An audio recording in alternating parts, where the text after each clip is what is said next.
Let me come now to our fourth panelist, and she's Danielle Nierenberg. Danielle is very, very, very well known to the 500,000 followers and plus around the world, but you are the president of Food Tank, and in that respect, you have many different engagements and interactions with all of us working in the international agricultural arena.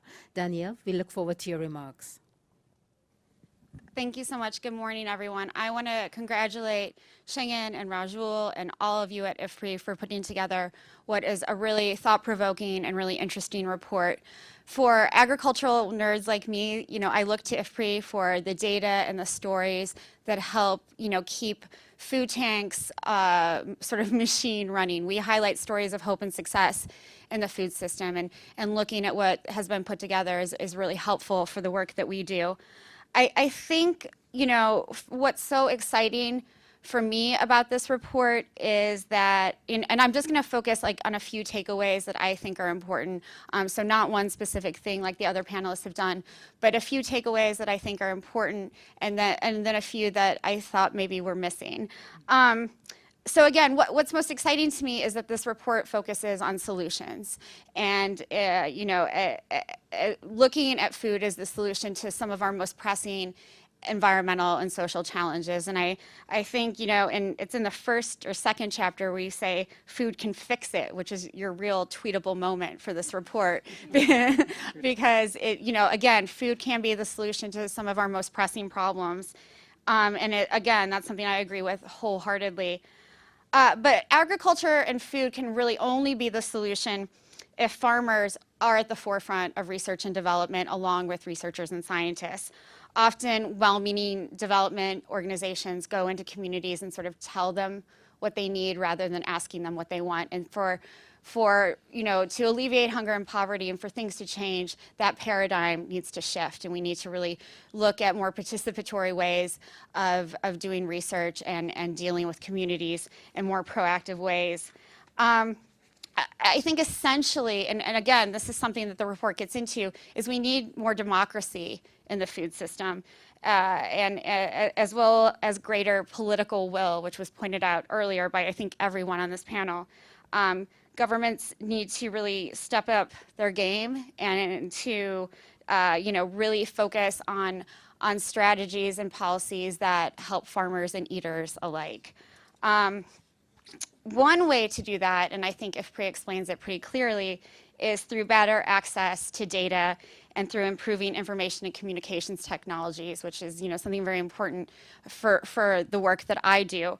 And that kind of, ICT work is literally putting power in the hands of farmers through mobile technologies and allowing them access to information about markets and weather and things that they never had access to before. What's also interesting to me, and this is something I was able to participate in International Women's Day at IFAD, I guess about a week and a half ago. And they were really focusing on how ICT can help women farmers gain access to information that they never could before because, simply because they are women. So I think there's a real opportunity there, and that's something that this report points out. The other thing that I think is interesting is, the CGIAR platform for big data is hoping to turn that immense amount of information that scientists and farmers and extension agents and others are collecting in the field, and again, make it more available to everyone, democratizing that system of open access to information, I think is critical. And it's especially critical for, planning and decision making and being able to make better predictions about, when to plant, when to harvest, especially in this very, erratic time of extreme weather events as a result of climate change. My fear, however, with some of these new technologies is that they're not always culturally appropriate, and that the new investment doesn't take into account, again, the needs of communities. And I think the best technologies are those that combine new advancements with indigenous and traditional knowledge and help advance what farmers already have been doing for generations and generations. And so I think, again, it's clear that for big data to work and for information and communication technology, or ICT, to work, there needs to be more transparency and information sharing. There are a couple of things that were touched on in the IFPRI report, and again, I'm a fan, so I only mean this in the best way. One is, and these are just things that I would have loved to hear more about. One is the issue of true cost accounting in the food system. The report mentions a lot of the negative externalities that are a result of agricultural production and land use change, but there are also positive externalities that result when agriculture is done in right ways or more sustainable ways or better ways. And I think there's a real opportunity there. The economics of ecosystems and biodiversity, or TEEB Agri-Food, which IFPRI is very deeply involved in, will be releasing a report later this year detailing the positive and negative externalities of food production and consumption, and again touching on some of the positive things that result when food production is done right. And then the other thing, there's a very interesting survey in the first few pages of the report that talks about the overall dissatisfaction with both global food policies and national and regional food policies. And I would have loved to see a question in that survey, which was about 1,000 people across the world, right? To see what was happening with local food policies.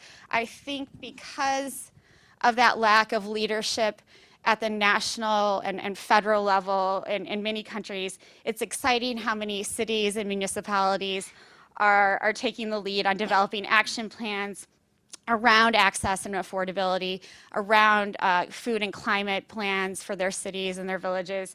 And those are providing the really innovative examples and templates that other cities can follow.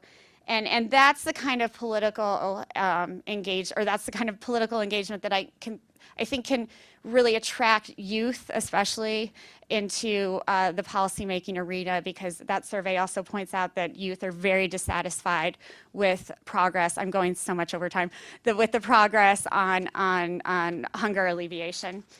And so I will just end with something that I think IFPRI highlights throughout the report, and that's this need for breaking down silos. And this is something that a lot of us in the food and agricultural community have been calling for a long time. Like, we have to break down these silos, and we have to get people talking to each other, like Catherine was saying before.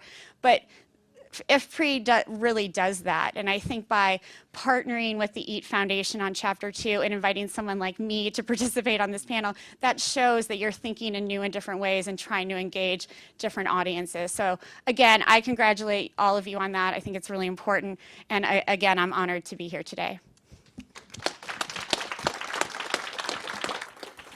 Danielle, thank you so much, and thank you for sharing the richness of ideas, reinforcing points, drawing our attention to some key areas where we can enhance further, and opening that whole discourse to the local level, which I think is a very important point that you mentioned and connects in well with Catherine's opening remarks on governance at different levels.